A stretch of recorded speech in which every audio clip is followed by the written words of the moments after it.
বাড়ি ঘর সব ভাঙে গেছে।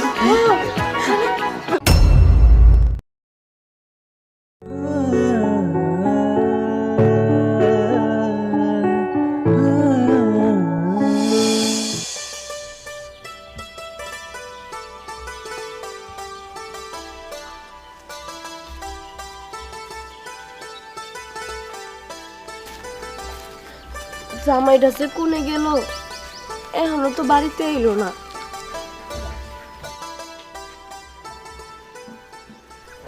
আরে ভাবি, আপনি কই যেতেছেন? ভাই ভালো আছেন? ভালো আছে পারবো শুনুমনি, 2 মাস হয়ে গেল কিস্তি টাকা দিতে মন চায় না। ভাই আসলে হয়েছে কি,